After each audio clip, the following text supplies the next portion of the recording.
So one Jewish CEO of one of the big agencies says to me, "We need you guys to come in and give us insights." I then say to him, "You guys have got over 100 to 500 black amazing people that work for you. Why do you need insights from me? Because you can just simply ask these individuals for insights." He then says, no, but there's a challenge with that. And not to be disrespectful, they far remove themselves from the townships that they come from. They don't identify themselves with those. So it's not that they can't give us the insights, they are not willing to give those insights. That could also then be two-pronged. It could also then be the trauma of having grown up in that space and what happened to you, or then just be driven by, I want to then rid myself of that and get into a better space. It's not to say the one is bad over the other. It's just to say there is a lay there's a lay happening at the moment. So for me, it's always been to say, beyond everything that has happened, how do you take advantage of everything that is happening in the market? So now there's a lot of chatter around it's election year. Things are going to be bad. They're bad if you want them to be. You guys must register to vote, ne? You must register to vote, actually. Voter weekend is actually... Oh, if they didn't register today and this tomorrow, is the last voter registration. If you are seeing this after the voter week, register next time. Ne? Continue then. But register to vote. You must register to vote. But register to vote either way. Yeah. Always be ready, right? Always register to vote. Yeah, so, yeah. I lost my train of thought there. No, you didn't. Let me help you. Right. I heard you quite correctly when it comes to market insights and everything that is going on in the market, right? But I'm more interested in your mindset, especially like you're sitting here, you've built your business now, it's successful. It's 18 years later. Yeah. But 7 years of those 18 years, you were making 180 per month. Yeah. Chief, I don't know, man. I'm stuck on that because 180 per month for 8 years, I can calculate from the back of my mind. Let me give you context. Yeah. In actual fact, and you didn't give up. So in actual fact, the 180 is not profit. Let me give you context. It's gross. The 180. The 180. The 180 is gross, and I'll take you back. When we applied for internet, then we had dial-up internet, right? Dial-up internet then migrated... From Telkom? Yeah, from Telkom. Dial-up internet then migrated to what is called ADSL. In Tembisa, we didn't have an exchange for ADSL. At least that's what that call or sales lady or gentleman said to me when we applied. CVs, That's why I'm saying, I thought back in the day, he was the man. You must be coining it. No. We coined not it. CVs, assignments. You did our assignments. I did assignments, everything. Wikipedia, one for me, we made assignments. But that lady says to me, not to check you back to the story, then we had dial-up internet. Then I wanted to apply for internet to be able to run this business. She says we don't have an exchange in Tembisa, which is an ADSL exchange. Because you put in the application, we will now build in the exchange into Tembisa. So it took them about 18 to about 24 months for them to build in the exchange. However, what I was able to get after a year of operation is a fax machine that was bought for me by my brother.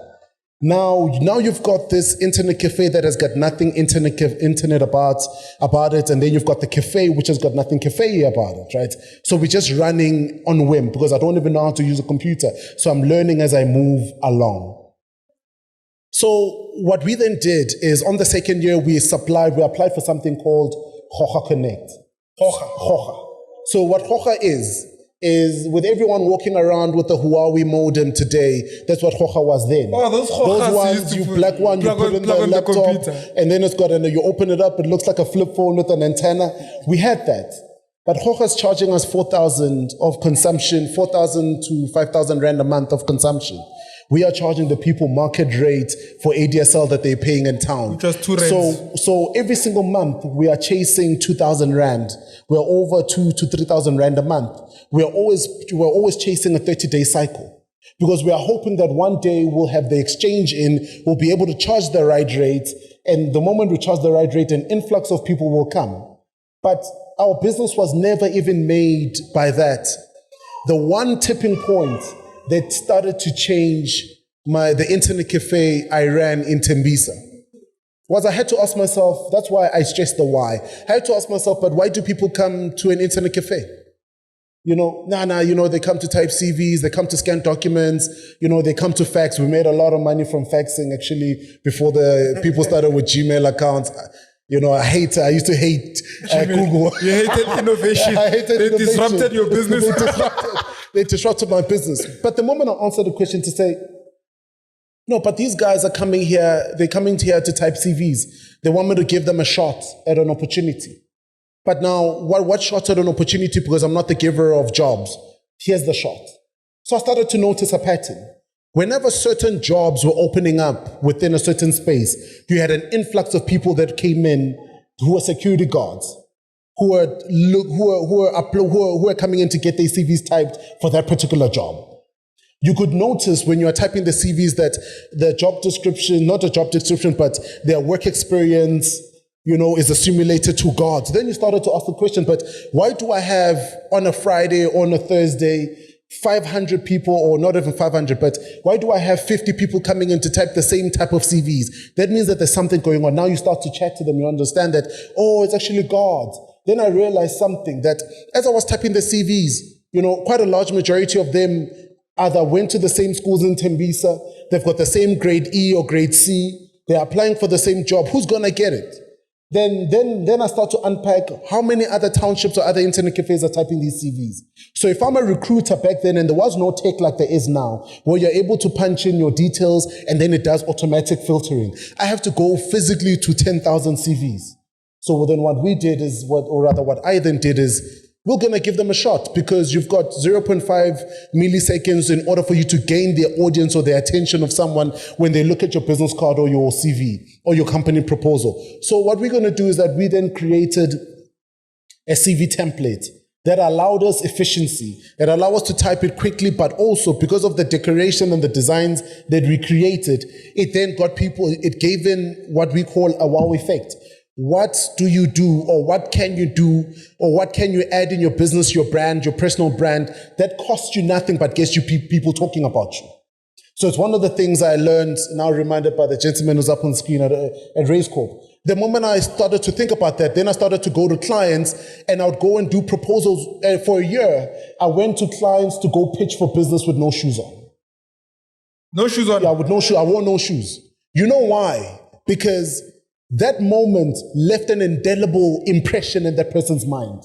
It's either you were crazy, you were stupid, you were dumb, or you were innovative. We don't understand it, but when I get home, I'm going to tell my wife about what you did. Which one were you? I was all of them. But you know what happens? But you know what happens when they tell the wife about you? The wife then says, to understand his craziness more, what does he do? The moment he answers what I do, I now have a free ambassador who talks up clearly about what I do, because they need to validate the craziness of this individual. The moment he tells the wife what I actually do, he's sown a seed in the wife. Now, what that happens is that the moment an opportunity that comes up in her workspace that kind of looks like me or the business I run, I'm the person they will call. Why? Because I was stupid enough and I was bold enough and I was crazy enough to say that I'm going to pitch a certain way. And that's how I pitched that particular business. And that's how the CV business boomed. So for quite a number of years, I was the only one typing them. I've typed over 25,000 CVs. I've got them on the CD-ROM. I don't know why I did that, as if this day would come where evidence would be required for the work that you've done, from keeping the ledger. I still have those 3 books with all the ledgers for the first 7 years. The moment I got employees and the 5 rand for the and the 5 rands,